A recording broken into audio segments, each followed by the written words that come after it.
dedicated to quality and excellence.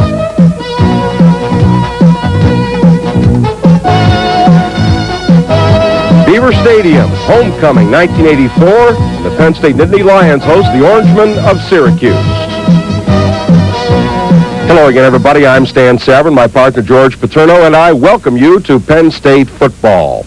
George, I don't think there's any much question about it. Penn State put it all together today. Offense, defense, the kicking game. Yes, they were actually superb in every category. I mean, it was the type of a game the coach likes to win because everybody was involved.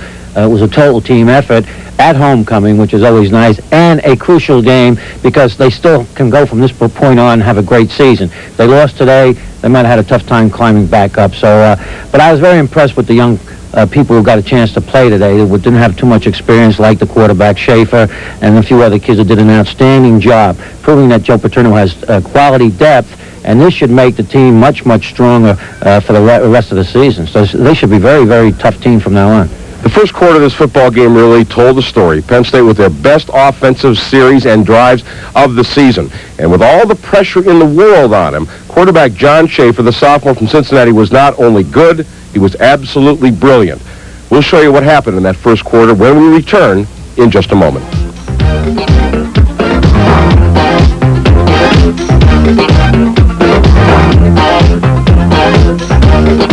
It was a day Coach Joe Paterno had been waiting for. His team burst forth into the sunlight. The Penn State offense had been all right in certain circumstances in the first 6 games of the year, but today against Syracuse, they were absolutely tremendous, controlling the football, marching upfield on Syracuse. And with all the pressure in the world on him, sophomore quarterback John Schaefer was not only good, he was brilliant. Smith, left tackle, gets a couple out to the 37-yard line. Right side of the Syracuse line, leading the charge, led by Ted Gregory, the middle guard. There's Doug Strang. You know, he hurt that shoulder last week in Alabama, and as you can see, although he's wearing blue and white, it is not the blue and white that his teammates are wearing. He's in street clothes, will not play today. He's got that injured left shoulder. Second down, 9. Slot to the right. Sid Lewis in motion to the far side. Dozier into the line of scrimmage, and he'll be stopped right there. It'll be third down and a bit more than 9 yards to go for the first down.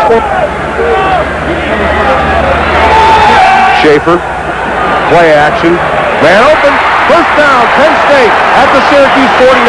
Again, it is Eric Hamilton, his second reception of the game. Tim Manoa now in at fullback. And Manoa's got the ball, cuts up the middle of the 45-yard line. Tim Manoa, the sophomore from Pittsburgh, 129 yards rushing coming in, 3.5 yards per carry, picks up 4. Second down and 6. Play fake to Mumford. Schaefer throws, man open, caught at the 30-yard line, the 25-yard line. Eric Hamilton, his third straight reception, and Penn State with a first down at the 25. Penn State with a first and 10. Dozier. Left tackle, inside the 20. He's down to the 17-yard line. D.J. Dozier with a strong run down to the 17-yard line, a gain of 8. It'll be second and 2. Dozier again. He's hit behind the line of scrimmage and stopped for perhaps a gain of a yard. Jamie Kimmel, number 83, the outside linebacker, made great penetration. Dozier. First down, Mumford rather. Inside the 10-yard line to the 8-yard line. Rudy Reid made the tackle on Tony Mumford. Now a double tight end with John Walter comes into the game. Manoa and Mumford in the eye. This is Mumford cutting inside of the 5. Touchdown, Penn State. Following Mumford's touchdown and the conversion by Gansitano, the Lion defense forced Syracuse to punt, and Penn State has the ball again. Dozier, up the middle, 25, 30, 35, 40, and out to the 42-yard line. D.J. Dozier, 23-yard gain from the 19 to the 42-yard line. Ron Hobby and John Roos make the tackle. That's the key, the offensive line. Counter play to Dozier, spin. What a move, 50, 45, 40, he's gone. They'll never catch him. 20, 15, 10, 5, touchdown, Penn State. D.J. Dozier. We move to further action with Penn State in control of the football. Schaefer, a lot of time over the middle. He's got his man. It's Clark at the 30, to the 25, and down to the 23-yard line. John Schaefer very patiently waited for Clark to clear out of the backfield. The gain is 16 yards and another. Penn State first down. First down, Penn State inside the Syracuse 24-yard line. Split backs. Receivers split either side. Dozier, 20, and down to the 18-yard line. Eric Hamilton motion, 2nd and 4. Dozier. 15, well, he didn't get to the 15. He gets run out of bounds. Shy of the 16-yard line, David Lee ran him out of bounds. It'll be 3rd down and a long 2 yards to go for a first down for Penn State, just outside the Syracuse 16. Schaefer throws. It is incomplete.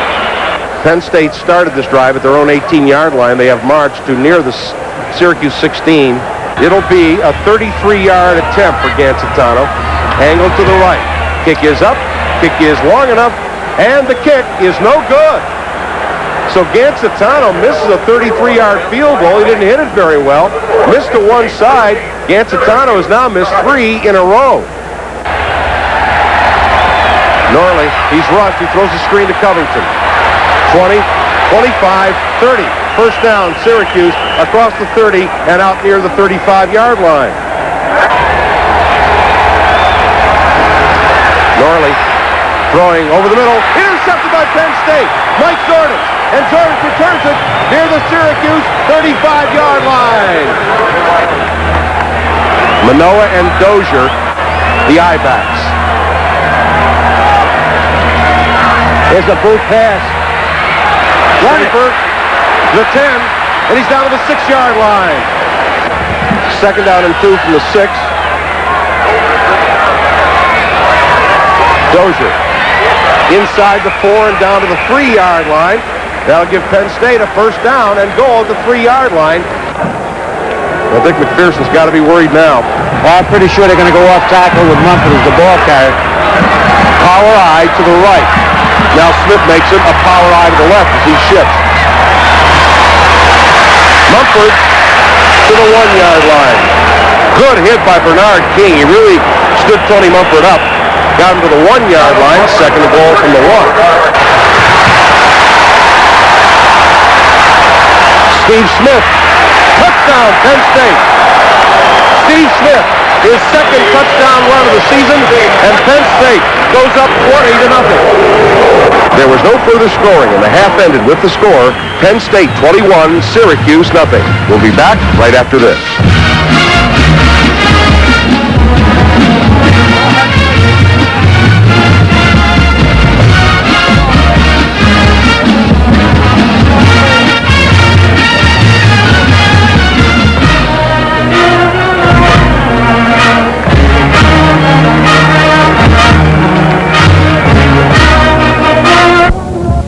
Harry's American Bar in the islands.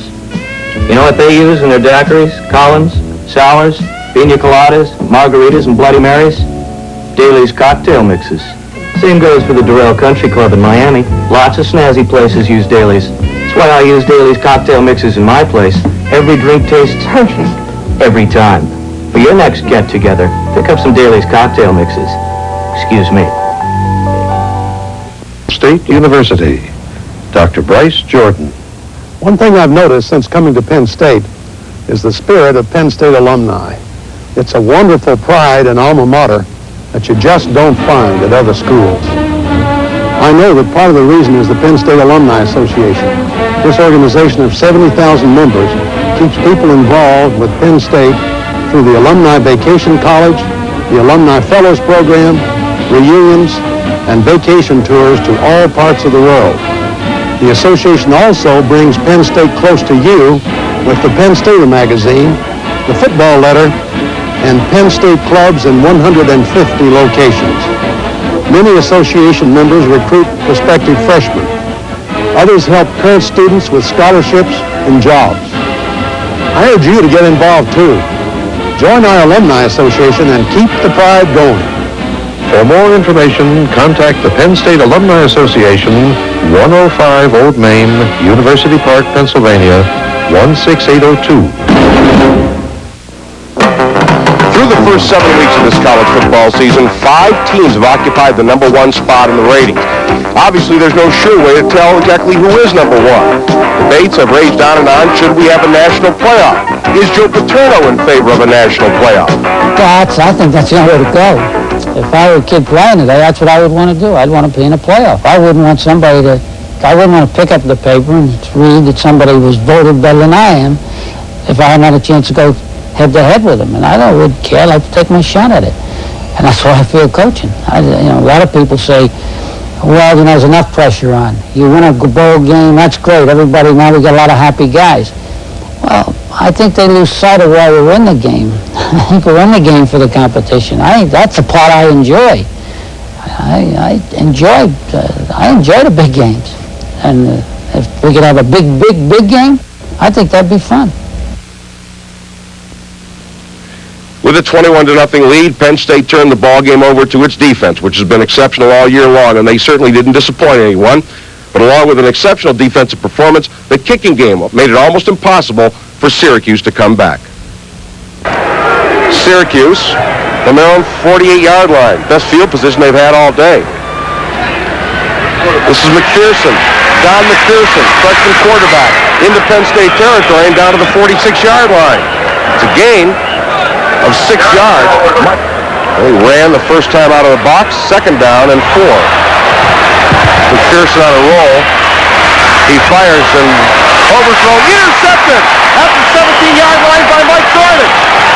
He was looking downfield for his tight end and also Michael Morris in the area, but the ball was way overthrown. Zordich's second interception of the game.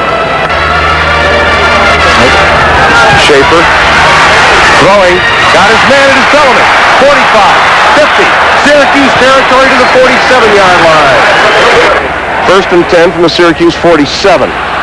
Dozier, left tackle, inside the 45 and down near the 42. Didn't look like much, but it's 5 yards and a 5-yard gain on first down. Second and 5, Rudy Reid made the tackle. Schaefer, over the middle, caught, and what a solid shot. Put on Dean DiMidio, he's all right. But John Roos really punished Dean DiMidio as he tried to catch the ball with one hand. Third down, 5 yards to go.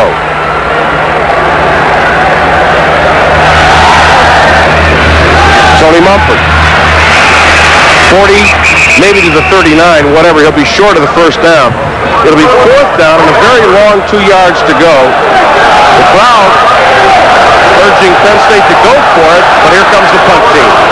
And Bruno has shown a great ability to kick the ball down on the sideline, pin Syracuse deep. Here comes the kick. Bounces at the 5. It'll roll out of bounds near the 5-yard line. So John Bruno does his job. Syracuse will start out in a deep hole. After Bruno pinned the Orangemen deep in their own territory, Syracuse moved to midfield, and then both defenses forced exchanges of punt. And the third quarter ended with the score, Penn State 21, Syracuse nothing. Will Syracuse probably with their last opportunity to get on the board. Option. McPherson keeps. Gets inside the 25 to the 24-yard line. I guarantee you this Penn State defense wants a shutout. Yep. They're going to play tough. It would be the third time Syracuse has caused a shutout, Penn State's first in 2 years. Covington got the first down at the 20-yard line, and he's rolled out of bounds at the 19. First and 10, 19-yard line for Syracuse. McPherson, who's blitzed, gets outside by Kowski, and he slips and falls. He'll lose 6 yards. Second down, 15. Reverse, Michael Morris. Blockers ahead, 25, 20, and knocked out of bounds at the 19-yard line. Perhaps the 18. We're back to the 19-yard line, which was the original line of scrimmage. It'll be third down and 10 yards to go. Obviously, 4-down territory here for Syracuse. McPherson is a big blitz. He's hit. He's dropped back at the 29-yard line. Penn State with great pressure again. Don Nittany firing in. Really playing well. It's one of the few times Penn State has blitzed today. They've been able to put enough pressure on all the Syracuse quarterbacks without blitzing, and that's a good sign. Well, Dick McPherson is sending Don McCauley onto the field to try a field goal. And it's a 47-yard field goal to boot. McCauley has missed one today. Here's the kick. It's up, and it is good.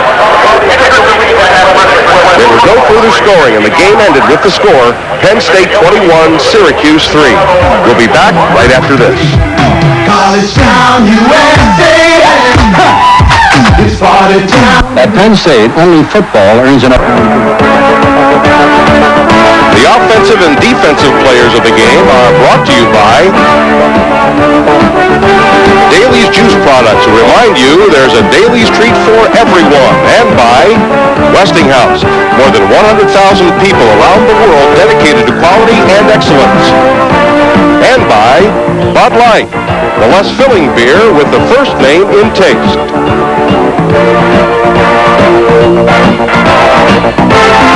The defensive player of the game is Bob White. Bob is a sophomore majoring in administration of justice from Freeport, PA. This is the second week in a row that White was voted our defensive MVP. Bob picked up where he left off last week in Tuscaloosa and continued to pressure the quarterback. He sacked the Syracuse quarterback twice today and had 5 tackles, 4 of them unassisted. Bob, a high school All-American, was regarded as the top schoolboy prospect in the state of Pennsylvania when he chose Penn State. The offensive player of the game is DJ Dozier. DJ is a sophomore majoring in hotel, restaurant, and institutional management. After missing considerable playing time this year due to an injury, DJ showed the fans today the style that helped him gain over 1,000 yards last year as a freshman. Today, he carried the ball 22 times for 159 yards, including a 58-yard touchdown run.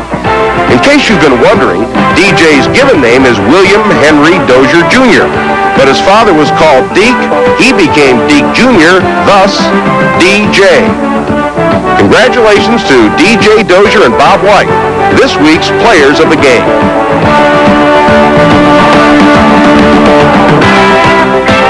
Given college scholarships to hundreds of 4-H kids. Graham, for my project, I'm using a home computer to help control electricity all over our farm. Good night, girls. You can be sure if it's Westinghouse. As you look around the country, it's obvious that parity has hit college football. And the latest team to lay claim to the title Beast of the East is Penn State's next opponent, the West Virginia Mountaineers. It's been a long time coming for West Virginia. Penn State has gone 28 games without losing to the Mountaineers, 1955. After some early indecision, the Mountaineers have decided on senior quarterback Kevin White. They tried some other people. They've gone back to the senior. Through 6 games, he completed nearly 54% of his passes and has thrown 4 touchdown passes. And as you see, he can also run the ball. When he does throw, his favorite receiver is number 48, Willie Drury. Now, Drury is a dangerous wide receiver, but he is also very, very dangerous on kick returns. He has already returned 1 punt for a touchdown and a kickoff for a touchdown. Ron Wolfley is a battering ram at fullback. He's very difficult to stop inside. He's a man that the Penn State interior defensive lineman will have to keep an eye on. Number 36, Ron Wolfley. West Virginia boasts an All-American. He's an All-American place kicker. Number 3, Paul Woodside. He has set all the West Virginia kicking records. He's been named on several All-American teams. 70% kicker on field goals, and perhaps most impressive is the fact that outside the 40, Paul Woodside has hit on 5 out of 7. Perhaps the strength of the West Virginia defense is in their backfield. Freshman Stacy Smith, number 4, is one of the leading tacklers. 37 solos, 12 assists, a total of 49. And a guy that Penn State has seen before, Anthony Daniels, a senior defensive back, picking off an interception here. He has 4 on the seasons, also 1 fumble recovery, and he is a man to watch for in the West Virginia secondary. All in all, the Mountaineers program continues to improve, and one thing to keep in mind, it is always difficult for Penn State or anyone to win at Morgantown. And a trip to Morgantown always puts a chill into you, number one, because the Mountaineers are always tough down there. And if you believe in the law of averages, it has been 28 years since West Virginia has beaten Penn State. To say that the fans of Morgantown are enthusiastic is kind of an understatement. It's sometimes a frightening place. And as you say, 28 years without a win, the law of averages is in their favor. But West Virginia's off to another good start. They're talking about the Beast of the East. We hear that again. And big bowl games coming up, so it should be interesting down there. But as you mentioned earlier, George, maybe this is the breakthrough that Penn State was looking for, breaking through into becoming the outstanding football team. I don't think so. I know so. I'm very positive that they will be a very strong football team. How many more games they will win, we'll see. But I think this was the turning point. It was a total team victory today. They're outstanding in all the areas. They proved they got quality depth, and from here on in, they should be tough. All right. Next week, it's at West Virginia. That's it for Penn State football this week. For my partner, George Paterno, and everyone here at TCS Metro Sports, this is Stan Savran saying thank you for watching, and until next time, so long, everybody.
It did rain on our homecoming parade, but it didn't dampen the enthusiasm.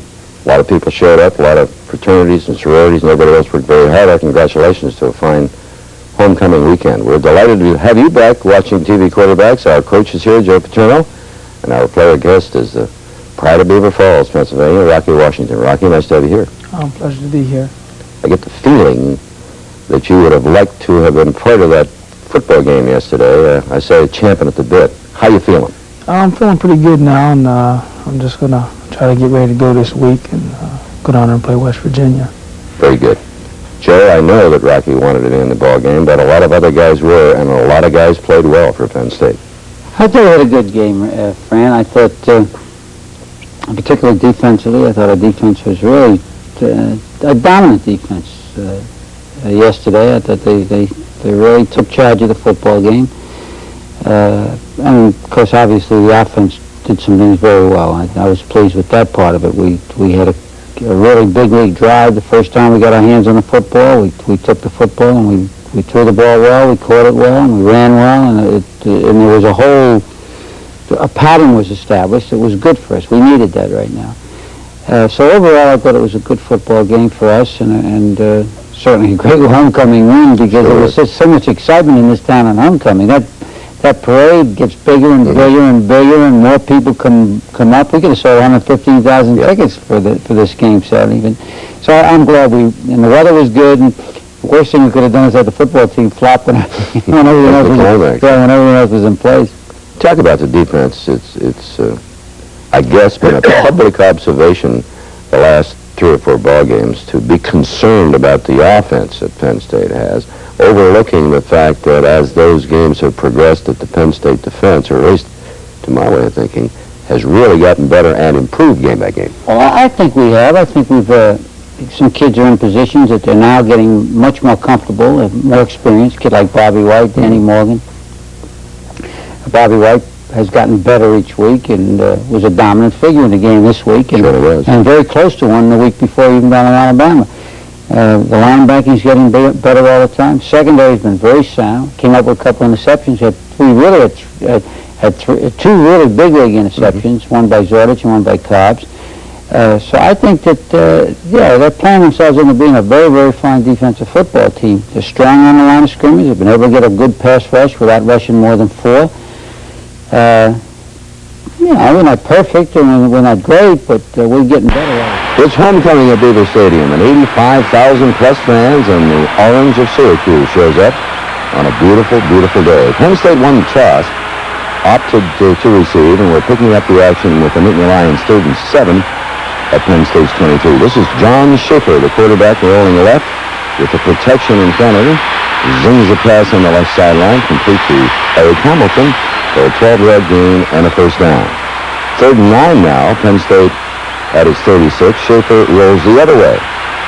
Finds Hamilton again, wide open. The completed pass is a 15-yarder and a first down in Syracuse territory. 2nd and 6 now at the Syracuse 45. This is a straight drop by Schaefer. And once again, it's Eric Hamilton on the comeback, spinning away or trying to spin away from the defender, and Penn State's 1st and 10 at the Syracuse 25. A little delayed counter. It's D.J. Dozier getting a good crack at the line of scrimmage and then powers his way through the defenders for an 8-yard run. And then on 3rd and 1 at the Syracuse 16-yard line, the deep handoff to Tony Mumford. Once again, good surge by that offensive line. Mumford rolls for 9 yards all the way to the 7. 1st and goal at the 7. Mumford sees the slot up the middle and flies through the hole and onto the end zone. Penn State has completed an 80-yard, 12-play drive, 47 passing yards, 33 rushing yards. And Nick Paterno's extra point gives the Nittany Lions a 7-0 lead ground level. You see Schaefer taking the ball back to Dozier. He spins right into the hole, then puts a move on a guy and decides I'm going to jump over that linebacker. He does, and then it's a race.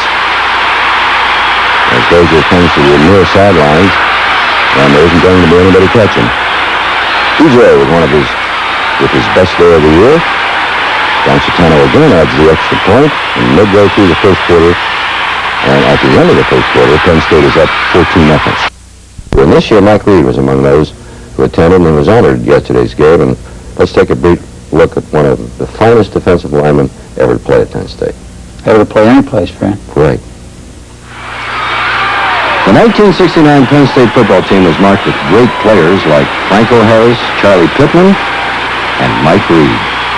The former number 68 returned to campus 15 seasons later to be honored at the homecoming 1984 game with the Syracuse Orangemen.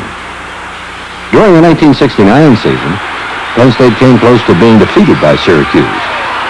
Going into the 3rd quarter, Penn State was behind 14-0. Mike Reid remembers that game. I think the Syracuse game, the team really found out a lot about itself. It's very, very easy, to play good football when you're ahead 14-0 or 21-0 or even more than that, 35-0. But to be behind 14-0 at halftime, to realize that nothing that you had done up to that point had gone right for you. In the Penn State tradition, the team battled back to win that game 15-14. The Nittany Lions went on to post a 10-0 regular season record and earn a trip to the Orange Bowl to meet Big 8 champion, the University of Missouri. Mike talked about that game and the team he loved to play with. After the Orange Bowl, in the locker room, there was something that I witnessed that pretty much summed up what the defense stood for and what things meant to us over the past 2 years. There were sports writers around Denny Arncotts. He was undressing, taking his shoulder pads off. And one sports writer asked Denny, he said, Denny, with Missouri's high-powered offense, how much longer do you think you could have held them? And Denny looked up at him very confidently and said, forever. And I think this probably sums up how we felt in the Orange Bowl and over the past 2 years. Mike left Penn State with a number of awards, including the Outland Trophy, All-American honors, and pursued a pro football career with the Cincinnati Bengals. After retiring from professional football, Mike turned his skills in music as performer and composer. He recently received a Grammy for Ronnie Milsap's single hit song, Stranger in My House. Mike Reid is just one of the many Penn State players whose success continues after the Penn State football playing days.